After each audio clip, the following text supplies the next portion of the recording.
IVM. India's national election results were declared last week, and the Narendra Modi-led NDA has returned to power with an even larger mandate than in 2014. What can and should they be doing over the next 5 years? What should be the government's top priorities? Narayan Ramachandran returns to the Pragati Podcast to discuss what should be the agenda for NDA 3.0.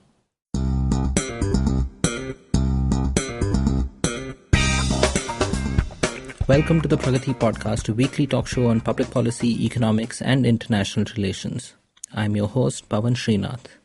The Indian economy in 2019 is not one that is in crisis, but one that has chronic problems. There is a $100 billion hole in our banking system.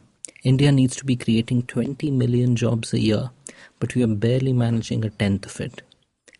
An overwhelming number of Indians are still dependent on agriculture and locked in cycles of poverty, debt, and abysmal productivity. How should all of this reflect in the new government's agenda? Narayan Ramachandran talks to us today about India's most pressing challenges and to its potential solutions as well. Narayan is co-founder and fellow at the Takshashila Institution. He is a former head of Morgan Stanley in India, the former chairman of RBL Bank, an emerging market investor, and more. I usually find macroeconomics to be quite voodoo, but Narayan has a gift of explaining macroeconomic concepts that has made his past episodes in the Pragati Podcast among the most popular. He's been on episodes 38, 40, and 60 on the show, talking about our banking crisis, our medium-term economic challenges, the rupee and the geopolitics and the geoeconomics that can affect it, and a lot more. We'll start our conversation with Narayan after a short break. This episode of the Pragati Podcast is brought to you by Savari. Savari is a fantastic cab rental service, perfect for when you want to head out to the city for a few days, or when you want a cab with you for a few hours as you go from one engagement to another in town. I use Savari often, and they have a variety of cars and packages to pick and choose from. Savari has excellent chauffeurs and 24/7 customer support. Use the coupon code IVMTRAVEL for $250 off on your next rental and get another $300 off as cashback on Amazon Pay. You can book your cab on savari.com, on the Savari mobile app, or via their call center.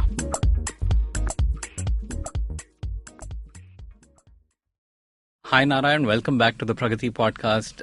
This is your first visit here in 2019 and it's an absolute pleasure to have you. Thank you, Pavan. Great to be here. Narayan, we are recording this on Monday and we are doing this after a historic election where the Narendra Modi-led NDA government has been given a even higher mandate to come back into power and govern us for the next 5 years. So given that not only is there this big mandate behind them and also the benefit of continuity where they get to continue what they have perhaps started in the first 5 years, we thought we could talk about what should be the agenda for this incoming government, what are the short-term and long-term things they should be looking at. Where do we start thinking about this from, Narayan? Pavan, I actually wanted to explore one thought with you even before we get into the idea of what the priorities and the specific agenda might be. And that is what I call the theory of change for governments and for societies. And one might well ask the question, do democracies, particularly in emerging markets, reform when they have their backs to the wall? Or are they capable of reforming right through their development period, somewhat regardless of where they are in their macroeconomy or microeconomy? History would suggest that emerging markets typically reform only when things are really bad.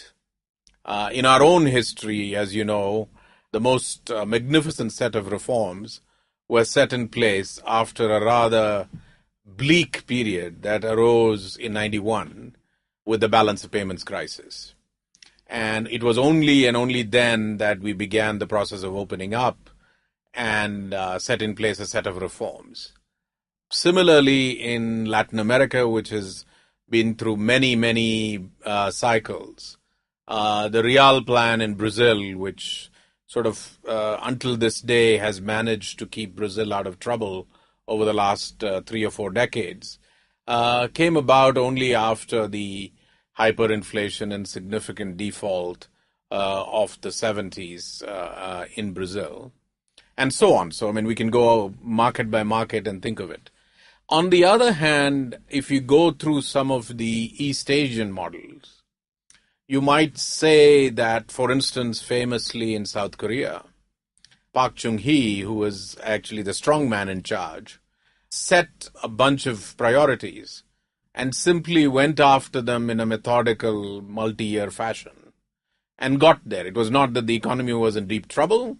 He simply said macroeconomic stability was important. He went after that. Once he had macroeconomic stability, he actually went after a significant industrial policy. That industrial policy initially favored industry and chemicals and so on, as you may remember in the 70s and 80s, right. And then subsequently evolved into an industrial policy that focused on semiconductors, which, as all of us know today famously, South Korea leads the world, so to speak, in semiconductors, particularly as it relates to the television sector. So there have been both examples, though in the main, the examples have been more on the side of doing it with back to the wall.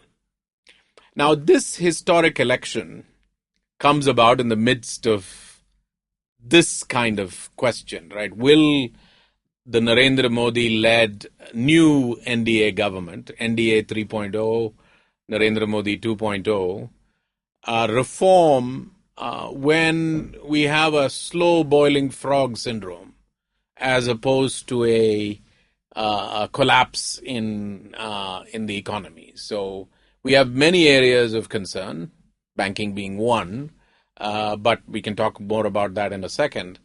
But we don't have an area of outright economic disaster. And one might think that you need economic disaster to get the reform. So will the strong mandate will it be a precursor to reform? A bit difficult to say. We'll have to see whether only time will tell. When we talk about reform, I know that this is simplistic, but there are people who will eventually benefit from various reforms. So the benefit of a lot of reforms seem to be diffuse and positive to a large number of people, but there'll be perhaps some incumbents, some people who end up feeling the pain, right? So people talk about winners and losers all the time in this reform process. And maybe when there is an external crisis of some sort, people know that the pain already exists, so it's about how it's going to get distributed and absorbed in the system. But in a time of plenty, or in a time when we don't have a crisis, maybe nobody is willing to bear that burden, right? Or the government of the day is not willing to shift that burden, change the rules up, change the advantages of various players in the system. So maybe that is why we see more reforms that happen during times of crisis. Yes. So yes, you're right that when the pain is widespread, then people are more willing to take on at least structural reform, because they can see the benefit more clearly, even if it is to a smaller group of people. But when the pain is not widespread, or when things are not that bad, then to voluntarily undertake some pain, I think that's well observed. That could be one of the reasons why it's easier to reform when things are tough. But having said that, I mean, we wouldn't call this a reform, but demonetization was something where a lot of Indians took the pain. And, that pain did not get a lot of people to lose confidence in the government, for example, right? So there is some demonstrated ability that this government is capable of retaining people's goodwill while inflicting, say, short-term pain in certain sectors, right? So anything is possible in the next 5 years. Yeah, Pavan, it's interesting you spoke first off about demonetization. At least in a serious conversation about economic reform, I would not like to speak about demonetization. It's more a political topic than it's an economic topic. But you're right. Only relevant so far as the pain and the pain part of it is concerned. Yeah, now, but the question is, what are the benefits? And have the benefits actually come through? Right. And given that the characterization of the benefits itself changed over time, it's a bit difficult to measure. And that's... So I think we don't want to go down that path, but I think it's a useful observation. Now, the only additional thing I would say to what you mentioned, Pavan, about some people potentially gaining and some people gaining less or possibly even hurting for a while. The other dimension of structural reform is time. Right? So sometimes it is you take short-term pain for long-term gain. So there's a time element, not only a group element, but a time element. But a third element is if you do nothing, then you get eaten alive X years from now. That's difficult to imagine today for most people in society, but in many instances that could be true. So take the banking crisis, for instance. While it is true that any reform today will potentially put at least some small group in trouble, as an example, public sector bank employees. Right? If you come up with a set of structural reforms, at least in one set of structural reform, you could postulate that they will have to undergo short-term pain. However, if you say that there will be anemic credit to the economy because of the situation we find ourselves in, and sort of paralyzed by that potential pain, we do nothing, anemic credit 5 years from now, in the same way, will hurt more members of the entire society than what it costs to one group today.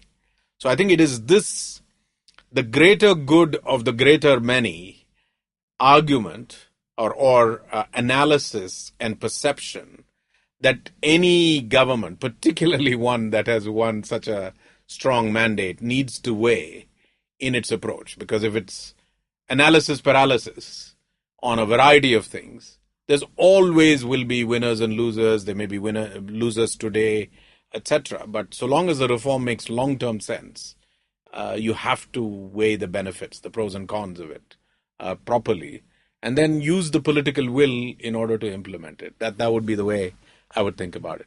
But enough said about how change comes about. We can potentially go to what the change should be. And the wonderful thing about, I think, public policy and governments is that they still have the ability to surprise us many times. Right? So with this historical amount of political capital behind this new government, what kind of reforms do you think the government needs to undertake and spend its political capital on? Yeah, so I mean, I think, you talk to lots of people, you get many, many ideas. I think India is a cauldron of many ideas. But I think if you talk specifically around now with many people who think seriously about the subject, I think almost all will agree that employment generation is job one, so to speak, for this government. But however, before I even get to the topic of employment generation, I'd like to take a little detour. And the detour I would like to take is on economic statistics itself. If this government, or any government for that matter, is serious about reform, it needs to measure things in the economy properly. And measurement in the economy typically falls in sort of three categories. High frequency, medium frequency, and then lower frequency, annual or more. High frequency data could be things like employment, inflation, and stuff like that. Now, the last 5 years, the NDA government, NDA 2.0, did not distinguish itself by what I would call world-class governmental statistics. Instead, it chose to occasionally politicize data, and by so doing, potentially undermined the power of the existing governmental statistical institutions. In fact, famously, a few senior statisticians resigned actually just prior to the elections. Right. So I think it's very important that as a symbol that the government is serious about economic reform, that they actually commit to, and this is actually a statistical term, but unbiased data. Give me honest data properly and presented in a timely fashion, then I can potentially diagnose the issue.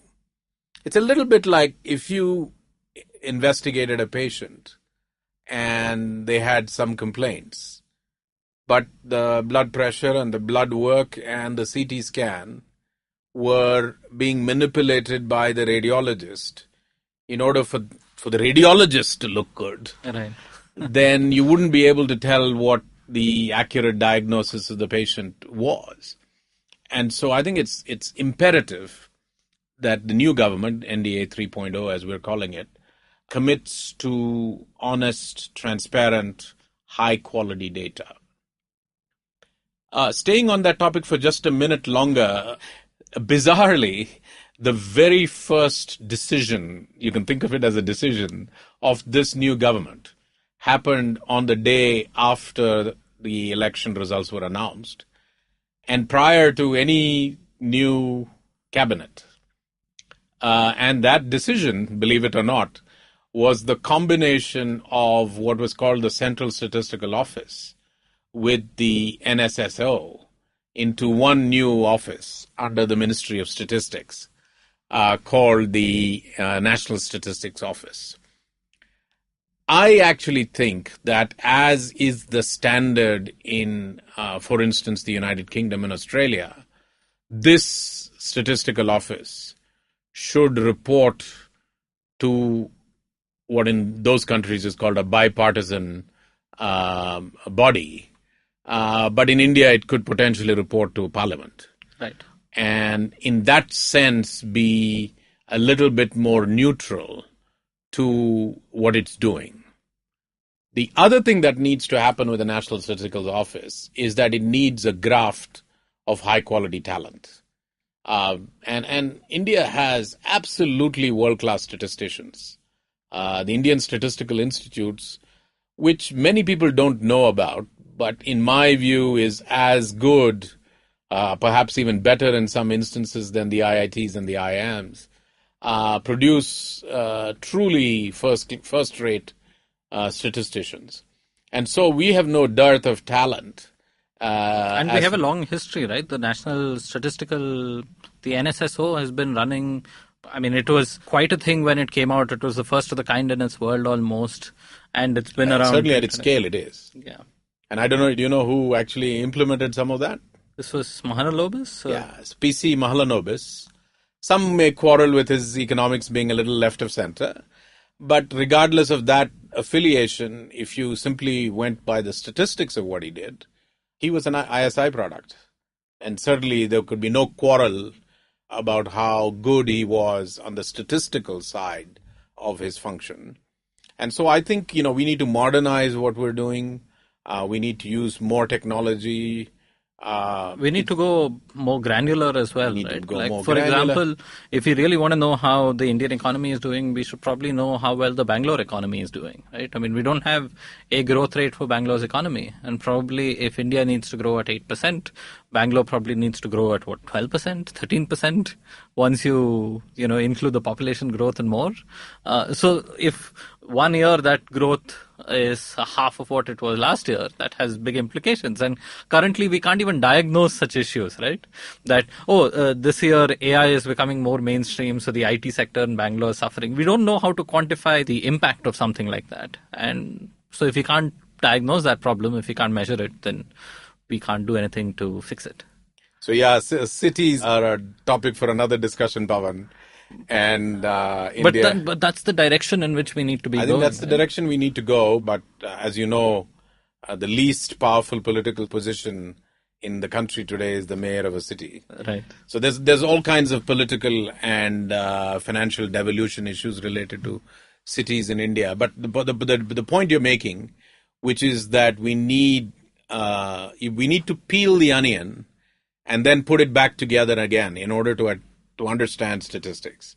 And I don't think we have looked at it in that way for quite some time. So we absolutely need to contemporize how we collect data in a federal structure in such a manner that it gives us both aggregate data but disaggregated data at the same time. And we are far from that.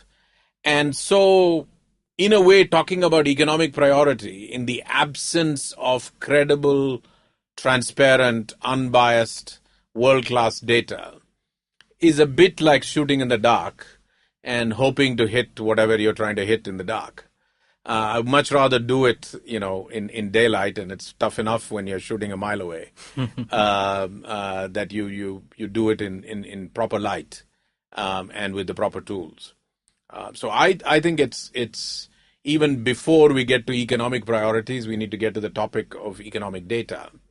And particularly on the topic I mentioned, which is employment is job one, and employment statistics is the worst of the lot. Right. So it actually rank poor today in India. So I don't think it's worth the salt it's written, the paper it's written on today. We have unemployment numbers that range from 4% to 25%. And youth unemployment, as an example, anecdotally, youth unemployment is a big issue. But statistically, we haven't the foggiest idea as to exactly what that is or what that means. And until we diagnose it properly, I don't think we'll be in a position to actually address it head on. But let me keep that aside for a moment, and perhaps we can talk about employment itself. Yeah, employment itself. I mean, my big question is, how does a government create jobs? And I feel like if the government starts thinking, okay, what do I do to create jobs? I fear going down an NREGA route or some other route, right? So what's the right thinking frame for job creation? Before I get into what might touch on industrial policy, let me again say a couple of things. First, in any economy, the biggest job creators, what are called SMEs, small and medium enterprises, and in India you might even call them nano enterprises, even smaller enterprises than the small enterprises. So if you want to think about it, and if you have to focus somewhere, you have to focus your attention on these entities. So that's the first observation. The second observation is that in any economy, these type of entities create the most jobs when there is macroeconomic stability.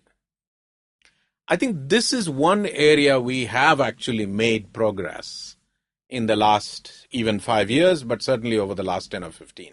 So that's low inflation, the currency, the exchange rate should not fluctuate too much, should be reasonably stable, right? Two things or anything more at the core of this? Well, inflation coming from two sides, inflation coming through the current account deficit or inflation coming through the fiscal deficit. Right. So in that sense, both government accounts, how the budget is spent, as well as how the forex and import-export implications are managed through the current account. These are the two other areas in addition to inflation. And so they're all related, but that's the macroeconomy. So if you talk about the miracle of East Asia, the most fundamental thing they did was they created macroeconomic stability. So that is, I think, essential. But the good news here is that India is going down the right path to create macroeconomic stability. Of course, with populism being in force everywhere, one has to watch whether this fiscal side of this explodes again. I mean, there is slight fiscal expansionism, but it's not huge. So we have to watch whether it becomes very large. I think just the only point I would mention on macroeconomic stability, therefore, is that I think it's a shame that a self-respecting country like India runs a revenue deficit. Yeah. I think we should set an explicit goal to eliminate the revenue deficit. We've only come once close to doing it, and that was in 2006-07. Have thereafter not done it before or since. And we have invented things like the effective revenue deficit and other things as well. Yeah, those are all camouflages to the underlying notion that even without including debt service, the expenditure of the government exceeds the revenues of the government. I think that is a crying shame. And that requires tax reform, that requires an economy that delivers on a higher potential than we have today, etc. So that's a whole new discussion. But suffice it to say that I think we are moving in the direction of macroeconomic stability, but we would get even further down that path if we explicitly set and achieved a goal of at least revenue neutrality, and maybe eliminating the primary deficit.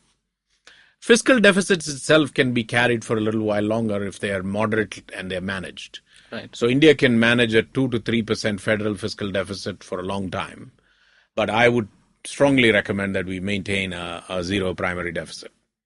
So suffice for that little bit, except for that little bit, I would think we are on the path towards macroeconomic stability. So that's one important element for employment creation. Our imports and exports, there's been a challenge, right? Exports have been steadily dropping. So can there be pressure from the current account as well that we can foresee in the near future?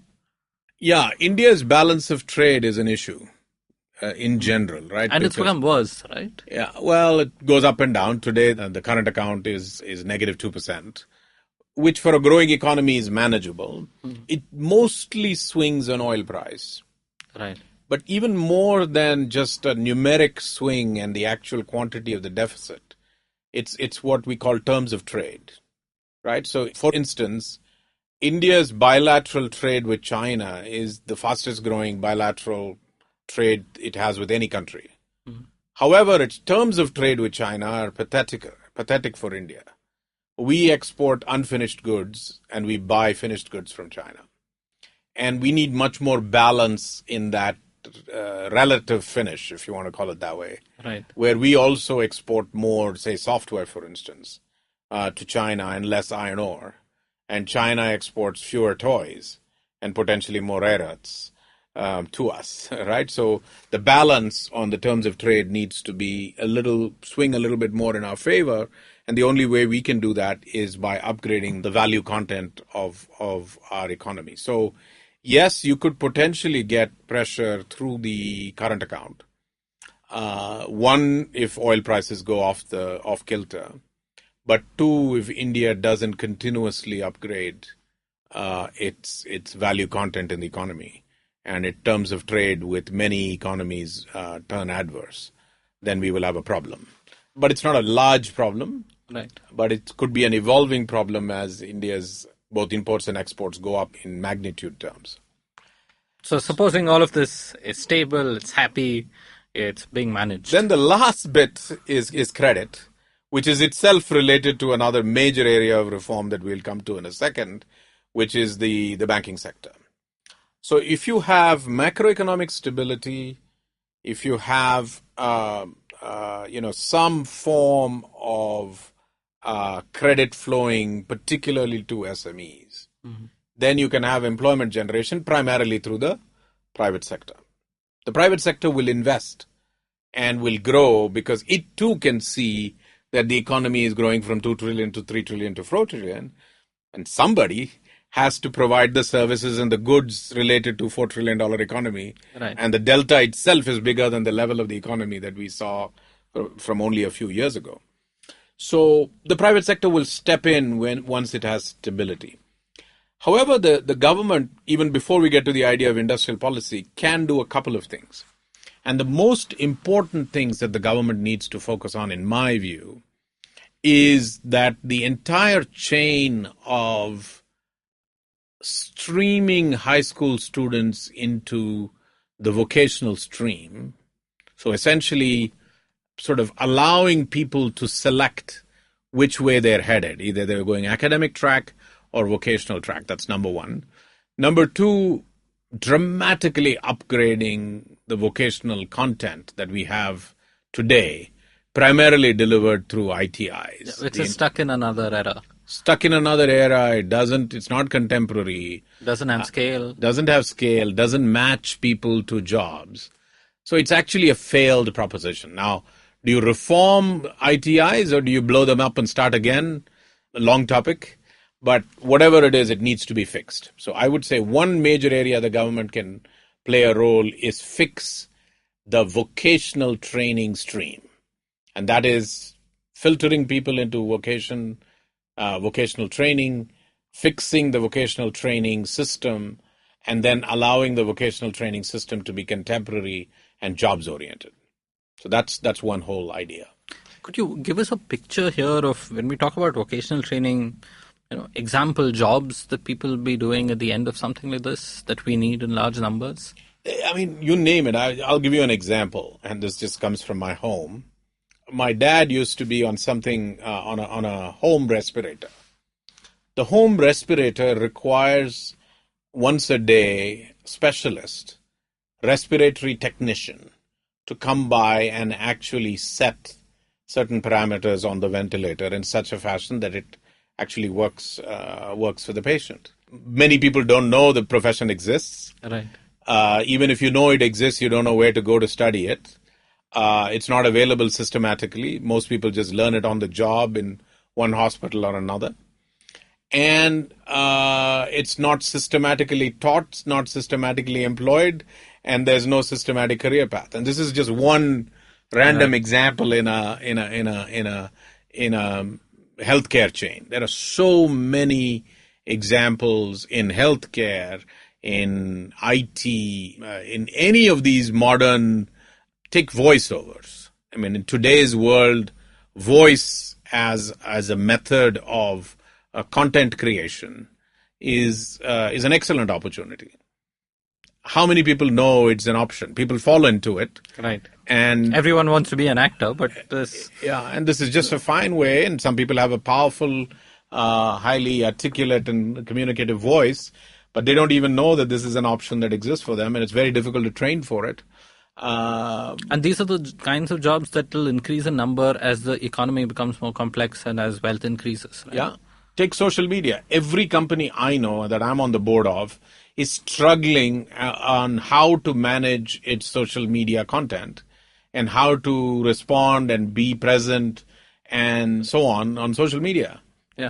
Underserved today for many, many companies. So I think professional and ITIs don't touch any of this with a 10-foot pole, right? They're still training somebody on a lathe in a theoretical, completely unused fashion.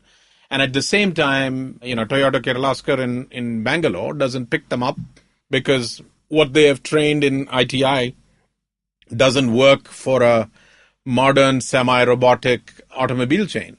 So they pick up somebody random and train them at their factory all over again to do the same job that ostensibly this lathe operator in the ITI is training for.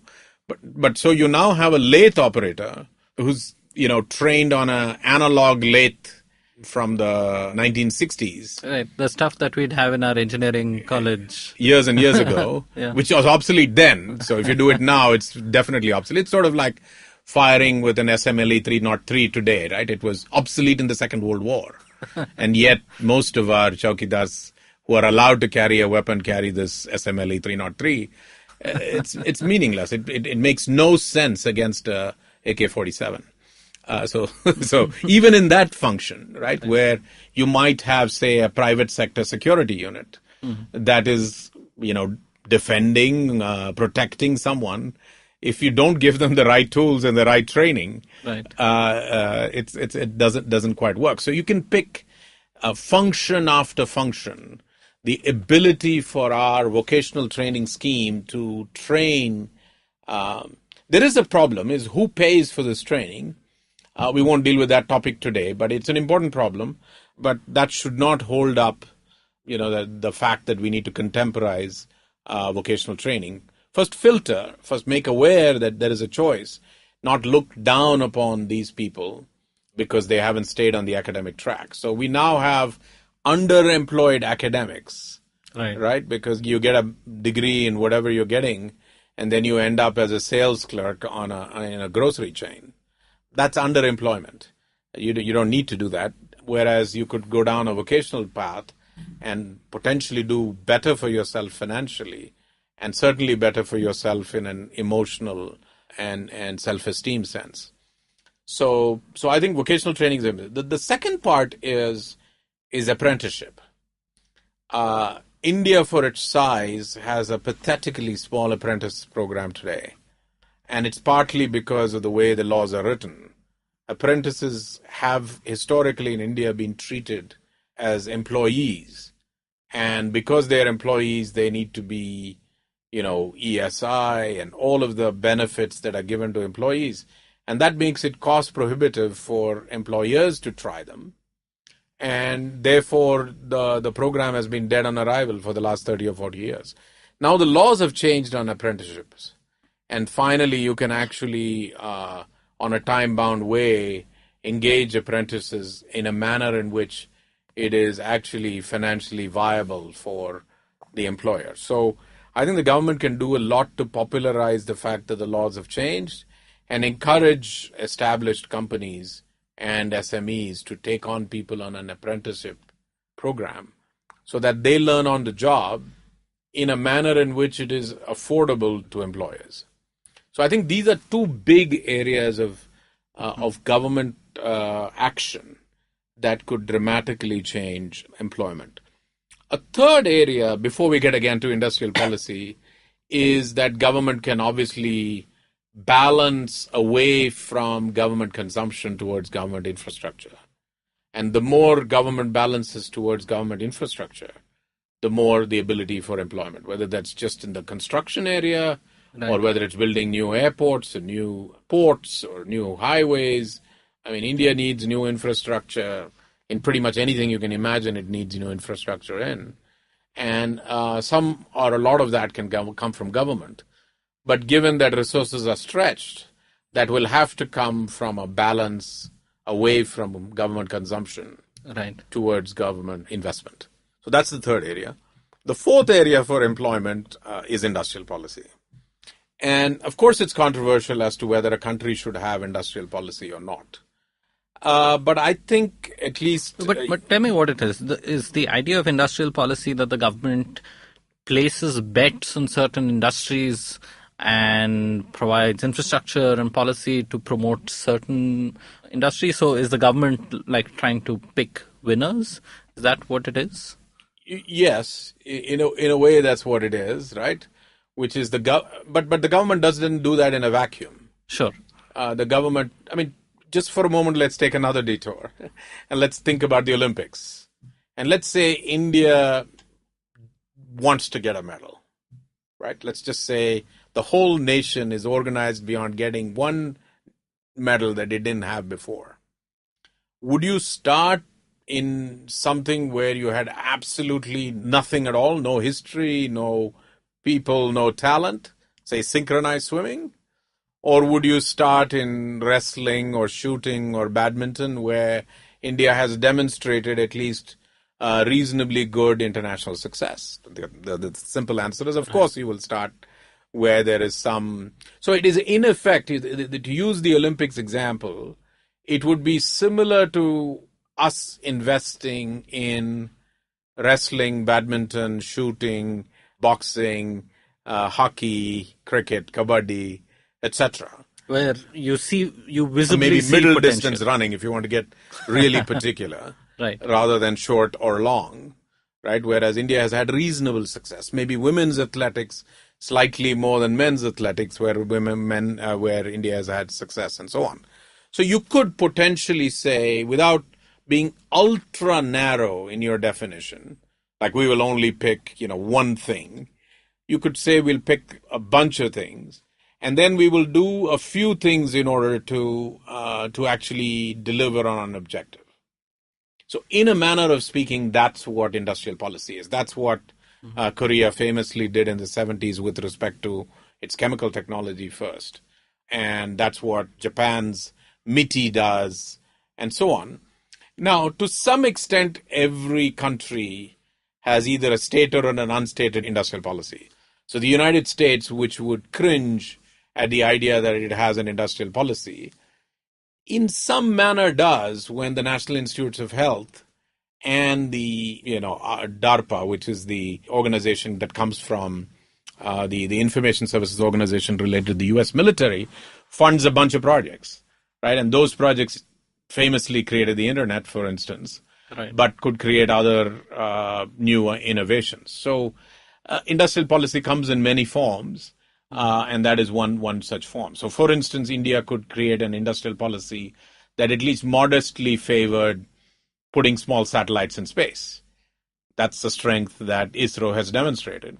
And maybe you don't necessarily do it only through the public sector, but potentially the private sector as well, where India focuses on small satellites as an example in space science. So this is going beyond things like, okay, I will set up an SEZ for a certain sector, right? Because India's done a lot of that, right? Okay, we'll have an aerospace SEZ here, we'll throw some tax ops there. I think just tax ops and physical real estate were yesterday's game. That was Guangzhou 1989. That cannot be India 2019. That had a time and place, but it's gone.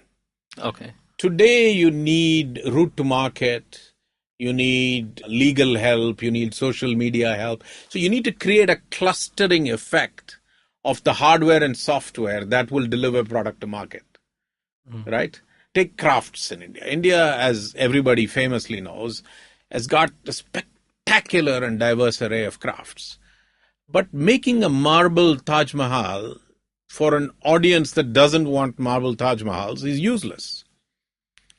So now the question is can there be a design cluster and a marketing cluster organized around marble Taj Mahals that takes that craftsmanship and adapts it to today's world? That's the question, right? If that marble Taj Mahal can instead become something that you and I use every day, maybe an iPod holder or something. I don't know what it would be, but whatever it is, that's what, and of course you could argue that marble itself is environmentally unfriendly and so on, so we won't get into that debate. But I was using it merely as an example that even in craft, you might need to contemporize and get a route to market for the demand, rather than simply insisting that the product is what it is, and I have to find demand for it. So, would this also mean ideas like setting up a sovereign wealth fund where absolutely the government has this sort of investment vehicle where they, again, independently take bets and take risk as well, right? A lot of this is risk investment with, low probability, high return, but those are the kinds of risks that DARPA and others also take, right?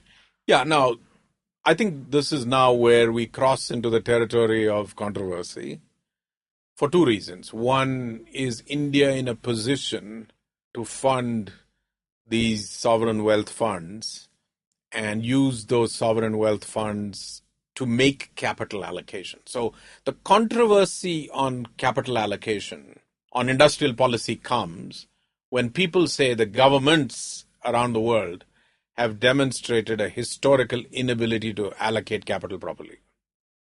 And so I think, it is this question of capital allocation that goes against the issue of industrial policy. But even without getting to sovereign wealth funds, you could potentially say, catalyze a bunch of funds, which actually the NDA 2.0 did, that in turn are organized to take risk in various sectors. Right? So in a way, it's a fund of funds, if you will, right, where the risk-taking is actually farmed out to the private sector rather than it's on the government's books. That may be an intermediate step for India before India actually creates a full-fledged sovereign wealth fund. All right. So, but I feel like, so now there are several steps starting from macroeconomic stability all the way to how to allocate capital. And hopefully some of these still set the stage for jobs, right? Vocational training. Some of these have a longer term effect. Some of them might start showing us more immediate results. Let's maybe take a very quick break and come back and talk about what else other than employment India should be focusing on, and if there's something about employment that we missed out.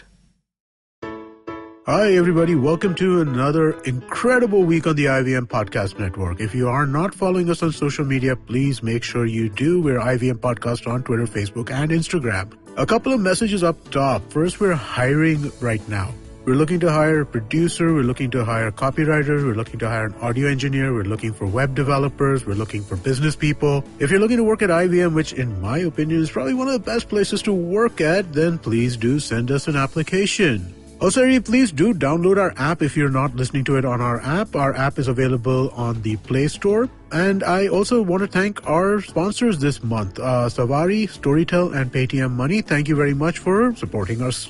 On Cyrus Says, Cyrus is joined by Mayank Shekhar, film critic and editorial head of Midday Entertainment. They talk about their memories from St. Xavier's prom nights, Mayank's very first encounter with Cyrus, the recently concluded elections, and Mayank's process of writing.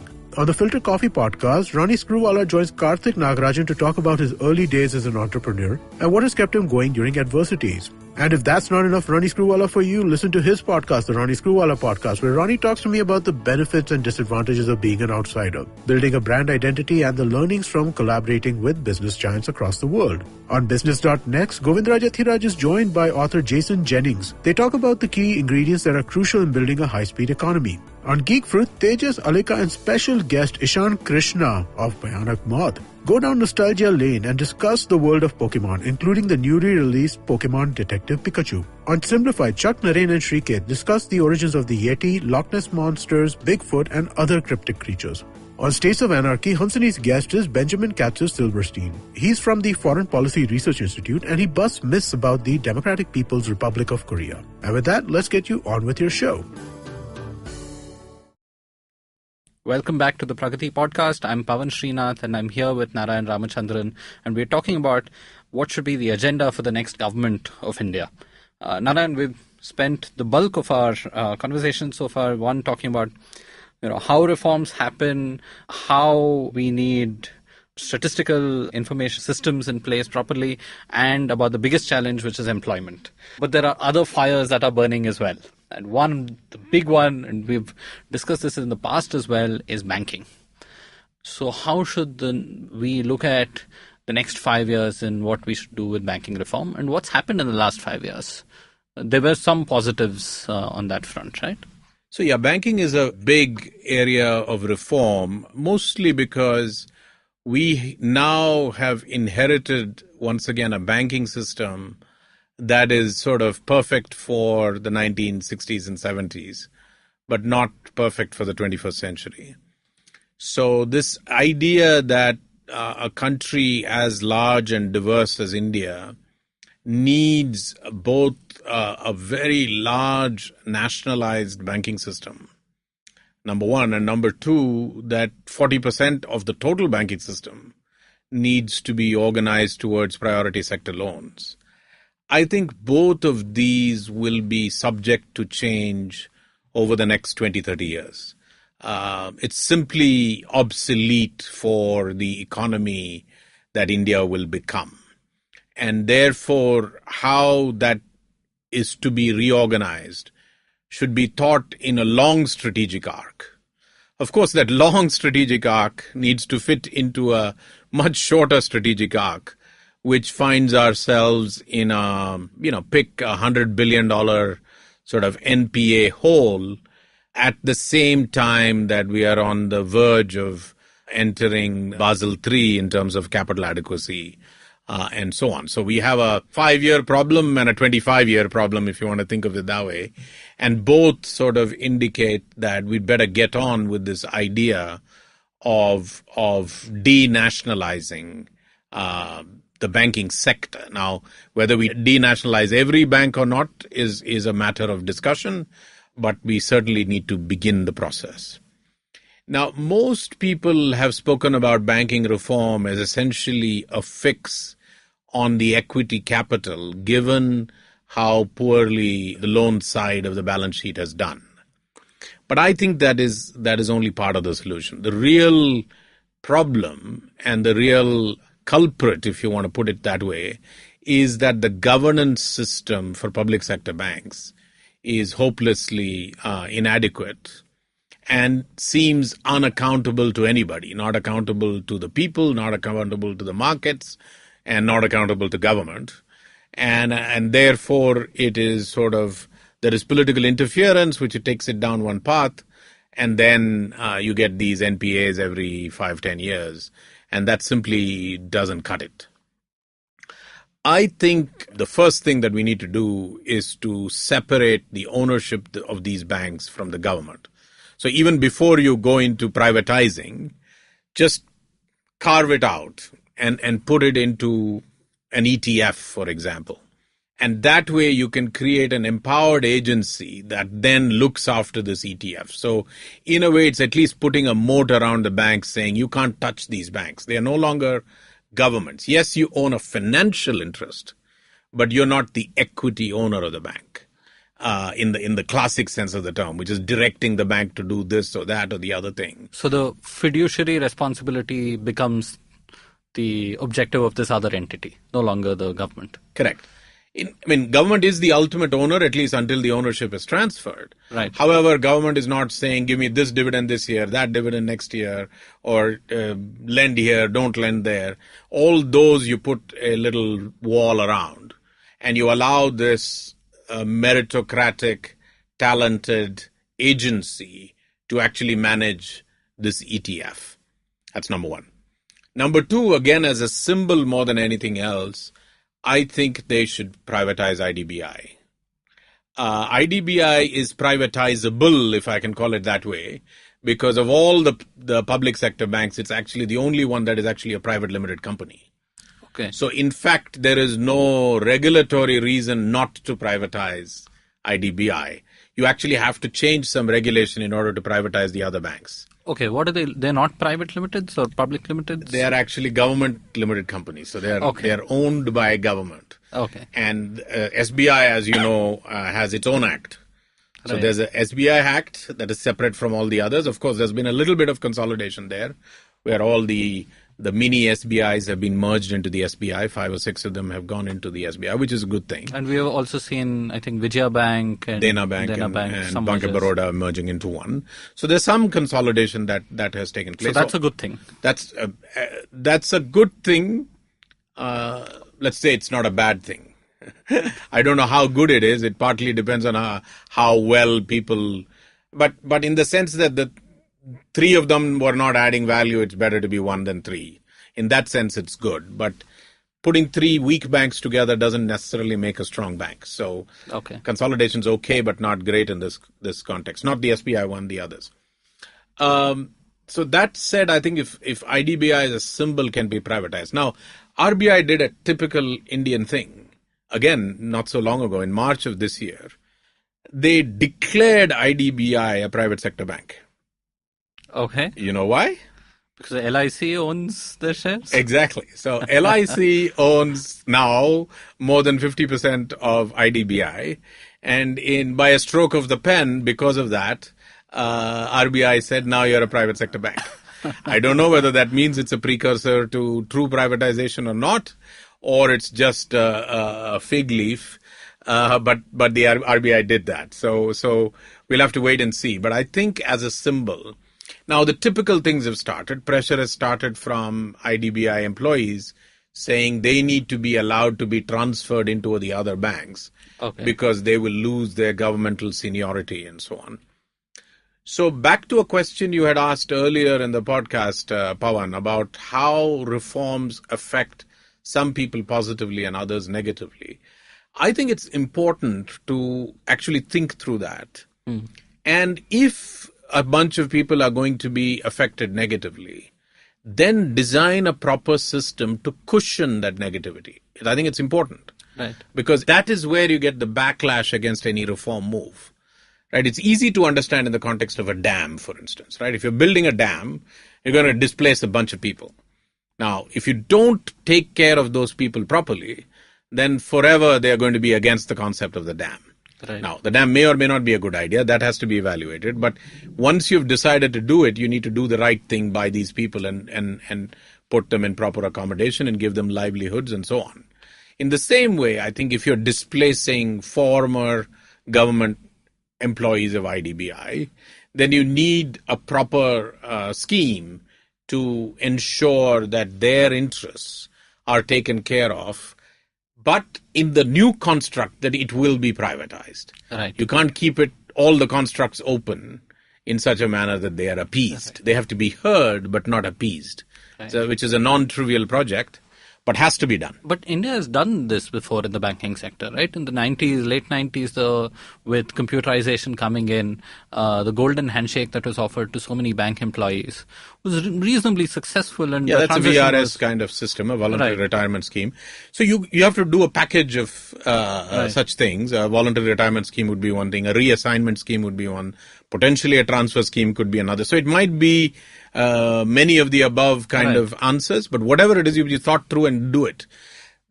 Just saying it's an issue and not handling it doesn't get you to the other side, number one. Or saying because it's an issue, we're not going to privatize, that's also not a solution. Same problem with Air India privatization, right? It is the strong objection from others is, so what we tend to do in India is we tend to allow private sector competition in such a manner that the government entity eventually dwindles to nothing. That is a very poor way of managing. Why not actually either privatize the government entity or allow the government entity to compete in a modern way? Is a much better way, I think, instead of sort of letting them fade away. I mean, Air India itself has gone from being the largest, market share airline in the country to now being number 4, I think, or is either 3 or 4, even with the failure of Jet Airways. So in the same way. So anyway, so I think it's important that we begin the process of changing the governance structure of banks. Okay. And one way to do that is privatization. Now, of course, the critics would argue that private sector banks have not distinguished themselves in governance glory. Yeah, we've seen enough scandals. Enough scandals in the private sector as well. That is true.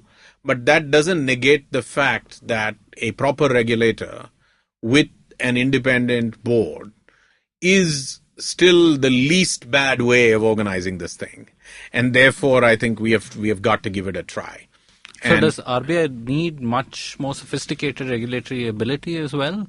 Yes. Well, I don't know, sophisticated is the right word, but it certainly needs, famously, what the previous governor said. It needs the ability to actually take action against private sector banks were it to find an issue. Okay. The government had simply said that the RBI can observe issues but cannot act on them with respect to public sector banks. So in that sense, the playing field has to be level for RBI as well. But they have the ability to observe right now. Yes. Okay. Yeah, they get all the information from public sector banks. Mm-hmm. They simply can't suo moto act like they can act with private sector banks. Okay. So that needs to be leveled as one example. But I think the regulatory side of this is only one. I think the governance is the bigger problem. If the governance problem is fixed, so for instance, let's say IDBI is allowed to pass to credible private sector hands, you will instantly get capital. Capital is not coming not because capital is not available, but because capital is skeptical of the current governance structure and is not sure that that governance structure will permit you to get out of the hole. And that's what capital does. I mean, capital wants a return. And if capital holders can see a return, they will certainly provide it. So I think that, with this mandate that the new government has, back to that mandate again, it's high time that we started the privatization process. IDBI should be pretty straightforward. And then whether we can do one or two more with both, I think you need law changes as well for that. But if you can do that and then get one or two more going, I think then we would really be making material progress. Equity capital will come from the markets the instant you change the governance structure. That is and momentum will be built up, right? Taking one step after another. Absolutely, yeah. So that's wonderful. And so the key challenge is to start showing momentum on this in the near future. I mean, there's already talk of a 100-day plan for the new government and so on. So you would want something like this to be featured on. Yeah, and it can't be incremental. Right? Okay. I mean, if I were to charge the NDA 2.0, the previous government, with a position, it would be that they are project-oriented and statist, right? They like campaigns, both electoral and economic, and they believe in the power of government. Instead, what they need to convert themselves is to policy-oriented and market-friendly. It's a shift. I don't honestly know, and this is actually a term that was used in the Financial Times, this conversion from project statist to policy market friendly. I'm not sure whether they have it in them to do it. Presumably, if they get the right set of cabinet ministers, they can. Because one prime minister cannot do all of this, even though ostensibly the charge was South Bloc was attempting to do everything. But a competent group of cabinet ministers, particularly in finance, can, I think, achieve this conversion as it relates to bank reform, which I think is becoming more and more and more necessary. The fact that you need pain is no longer an option. I think we're going to have to take pain in some form, because lack of credit in the economy will kill this economy 3 years out, 5 years out, 7 years out. And we can't afford that if India needs to become prosperous and inclusive and prosperous in the next 5-10 years. So, Narayan, we can talk endlessly from sort of sector to sector, but the one thing that I want to talk to you about, which has also been a fire that's been burning, is what's happening with not just rural India, but specifically with agriculture. Right. Once the backbone of the economy, far from it now, but still a lot of people dependent on it. And every kind of risk imaginable manifests itself in the agricultural sector, right? Everything from, the balance, the fiscal deficit and other things, to subsidies, to the weather, to everything else. And there have been ideas about loan waivers. The Congress threw in the idea of Nyay and other things. But how do we really manage agricultural distress? How can the government of India, where agriculture is also a state subject, make a credible difference in the space? Oh, that's the second order question. Let's stick with the first order question for a moment. I think the issue is not agricultural distress. The issue is agricultural productivity. Okay. And too little attention has been paid to that over time. And that results in distress. And of course, when there's distress, you have to deal with distress before you can deal with any long-term issues like productivity. But the underlying issue is that of productivity. And productivity both at the unit level, which means at the level of each fragmented farm, and productivity in the aggregate, which means that, rather shamefully, India has not even increased 1% area in irrigable land in the 70 years since independence. So we remain at 48% of our land being irrigated, and that's it. Yeah, everything else is groundwater, rain-fed. And groundwater. Yeah, both of those are notoriously unreliable and now subject to all kinds of environmental issues. So I think the focus on agriculture production. By the way, this is not just a failure of this government or the immediately prior government. It's been a failure for the last 30, 40, 50 years. We had a brief period in Green Revolution in which we handled some of these things, and with the concomitant White Revolution, for about 10, 15 years, we actually had a dramatic increase in productivity. But thereafter, there's been stagnation everywhere, which has resulted in the issue that we have today, which is that 55% of the population is dependent on the rural household, but only 15, 16% of GDP comes from agriculture. Right. So there's a significant mismatch. By the way, it's also related to the employment problem, right? If there was an automatic avenue for employment, then that 55 would go down towards the search for employment, and it would reduce by itself. So you need an employment opportunity to fit with agricultural productivity. Right. I mean, there have been some, theories of change in how development has happened. One of the things people have seen is also when there is agricultural prosperity, at least one wave of it, people are actually able to exit agriculture with that capital and then get into whatever else. So, in fact, agricultural prosperity might be a prerequisite to moving large numbers of people from the agricultural sector to industry or something else also. Absolutely agree. So, I think, it creates only good consequences economically. And therefore, I think it's about time that's what we focused on. And agriculture productivity is everything from higher quality seeds to much better crop planning than we have, superior water usage. Everybody and his brother tries to grow sugarcane, no matter whether we have water or not. Right. And that's a bad idea. There are certain parts of the country, northern Telangana, for instance, which should not have an acre of sugarcane because there's no water. And instead, we should go with arid cropping and so on. So I think this lots of technological inputs that need to go into productivity. Mechanization is rank poor in huge parts of the country. But that's just the farming side. Then the question is, how do the farm products go from farm to market? Right. And there are way too many intermediaries, and much of the value is sucked out by the intermediaries rather than the farmer. Right. So there need to be a lot more direct access for the farmer to the intermediaries. We have, in the last 30, 40 years, focused on exactly the wrong things, which is we have focused on loan waivers, which keeps farmers and others in the rural household addicted to the cycle of loan forgiveness on the one hand. On the other hand, we have essentially told them it doesn't matter, you do what you like, and we'll support you with MSPs. A high support price for agriculture has a perverse incentive for the demand side of the house. And that's right. The classic sort of economic graph. As the price goes up, so goes the demand. And it doesn't help anyone if you put a floor on the price and say that'll go to the farmer, because demand simply drops to that floor price so that it clears. And that doesn't help the farmer. So bizarrely, the market price, when things are good, the price drops and the farmer doesn't make enough money. When things are bad, the price stays high and demand is not there to fulfill. And it's just sort of a tough situation that the farmer in. So I think this direct price interference is not a good idea. Prices should be much more market oriented, but that requires the need for a cushion.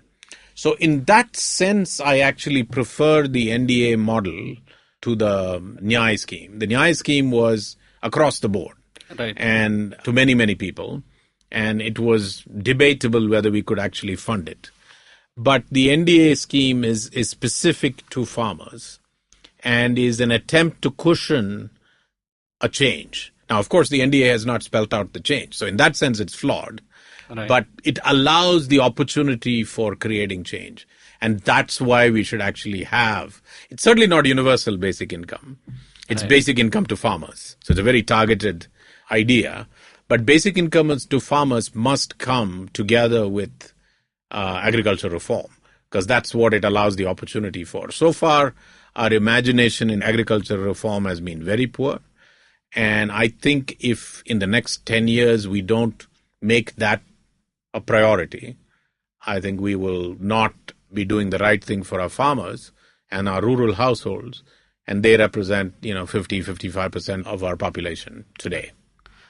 Perhaps along with primary education, agricultural extension has been one thing that historically governments have led, right? I mean, there have been agricultural universities that have been set up in the United States in various parts, which have transformed the dairy sector, their agriculture, and so on.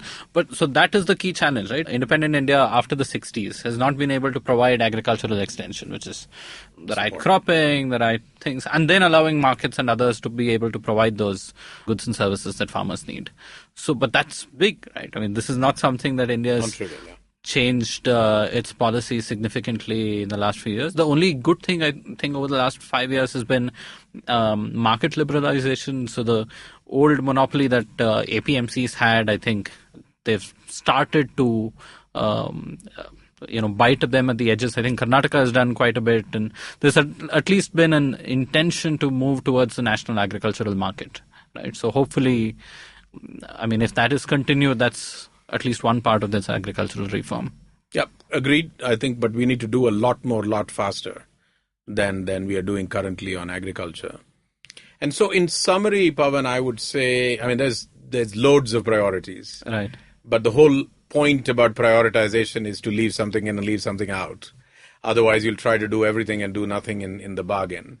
So I would say to you that these are three areas that are very important for this new government to tackle: employment, banking reform, and agriculture.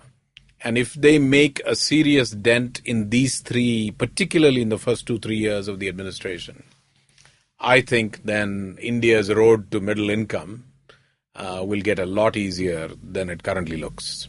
Narayan, thank you so much for coming on the Pragati Podcast. As always, it's an absolute pleasure to have you here. Thank you so much. My pleasure, Pavan. Bye. Thank you for staying with us till the end. If you have any questions or comments, do write in to podcast@thinkpragati.com. And hey, if you like the podcast and listen to us on iTunes or Apple Podcasts, please leave us a rating and a review. It'll mean a lot to us. The Pragati Podcast is available on the IVM Podcast app and pretty much every other podcast app and platform. We are there everywhere.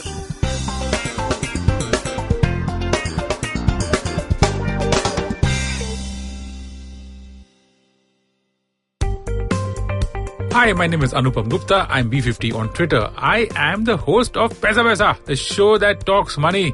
On my show, I speak to experts from every field of money and finance, from stock markets, equities, debt funds, credit cards, life insurance, every possible area of money and finance that you can think of. We even did an episode on cryptocurrency. I've got fantastic guests from mutual funds to personal finance experts everywhere. Robo-advisory, startups, just name it, we've got it. At Paisa Vaisa, we help you make smart decisions about money. You work hard for money. Now make your money work hard for you.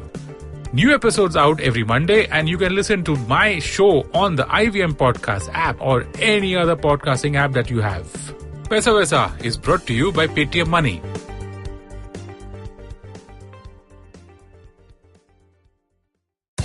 Hi, I'm Vishal Gondal, an entrepreneur. I've had the chance to meet and understand how some of the super achievers have hacked their way to success, and they have done spectacular innovations.